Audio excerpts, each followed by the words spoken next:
এই OBC case যদি না মেটে তো না অছিলায় এ রাজ্য সরকার নিয়োগ করবে না। ঠিক। হ্যালো এভরিওয়ানস, আর একটা নতুন ভিডিওতে তোমাদের সকলকে স্বাগত জানাই। আজকে আমরা ভিডিওতে 4টি টপিক নিয়ে আলোচনা করব। 1 নম্বরে এটা, 2 নম্বরে এটা, 3 নম্বরে এটা এবং 4 নম্বরে এটা। তো প্রথমে আমরা 4 নম্বর দিয়ে শুরু করছি।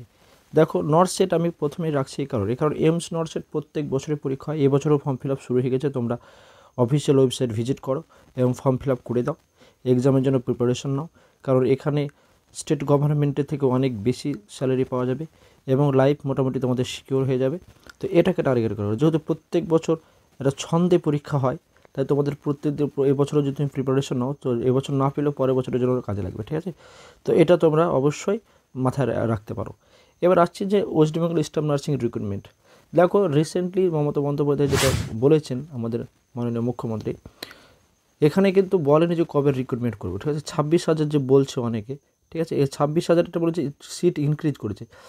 সে তো যখন পে কমিশন বসছিল সেন্ট্রাল গভর্নমেন্টে তখনই তো ঘোষণা করা হয়েছিল যে এবছর তোমাদের এমবিবিএস বা ডাক্তারের জন্য সিট বাড়বে, নার্সিংয়ের জন্য সিট বাড়বে, সে বিষয়টা ছিলই।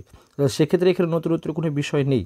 অতএব এখানে কিন্তু এখনও ঘোষণা করেনি যে রিক্রুটমেন্ট হবে কিনা। ঠিক আছে, এবার এখানে যে সিট ইনক্রিজ সে বিষয়টা একই। ওই যে সেন্ট্রাল গভর্নমেন্ট যেহেতু ঘোষণা করেছে সেই অনুপাতে ধরো এই কথাটা আসছে যে বাড়ছে। ঠিক আছে, কিন্তু এই পরীক্ষা যে এক্সাম হবে কি না, ঠিক আছে, সেই বিষয়ে এখনও ক্লিয়ারেন্স নয়। ঠিক আছে, 2026-এ তোমাদের আমাদের ভোট আছে, বিধানসভা ভোট। এই বিধানসভা ভোটকে কেন্দ্র করে যে কিছু একটা হয়তো হতে পারে, কিন্তু এটা হতে গেলেও সবথেকে মেজর ফ্যাক্টর যেটা দাঁড়িয়েছে সেটা হচ্ছে ওবিসি কেস ফ্যাক্টর। এই ওবিসি কেস যদি না মেটে তো না অছিলায় এ রাজ্য সরকার নিয়োগ করবে না। ঠিক আছে, তাহলে এই ওবিসি কেসটা মেটানো খুব জরুরি, কিন্তু হিয়ারিংও হচ্ছে না, ডেটের পর ডেট পিছিয়ে চলে যাচ্ছে। তো এই ওবিসি কেস মোটামুটি কবে মোটামুটিভাবে তোমাদের কেস মিটতে পারে? দেখো, এই কেস মেটার সম্ভাবনা আছে এখন, যেহেতু এসএসসির যে তোমরা জানো স্কুল সার্ভিস কমিশনের যে টিচার্স নিয়োগের এই বিষয়টা যখন হবে তারপরে হয়তো ওবিসি কেসটা নিয়ে একটু মাথা ঝাড়া দেবে।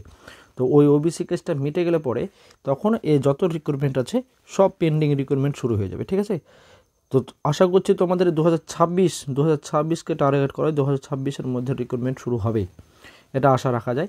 তো সেক্ষেত্রে তোমরা অবশ্যই প্রিপারেশন রাখো, কারণ পড়াশোনা তো করতে হয়, পড়াশোনার মাধ্যমে থাকো এবং পড়াশোনা করো। ঠিক আছে, তো এই ছিল আমাদের একটা ছোট্ট ভিডিও। তো আশা করছি তোমাদের হেল্প হবে। অবশ্যই তোমরা পড়াশোনা বাকি রেখো না, পড়াশোনা ফেলে রেখো না, পড়াশোনা করতে থাকো। হঠাৎ করে যদি ওবিসি কেস মিটে যায় তাহলে কিন্তু রিক্রুটমেন্ট একদম ঝপ করে শুরু হয়ে যাবে, আশা করা যায়। তো দেখা হচ্ছে পরবর্তীতে ভিডিওতে।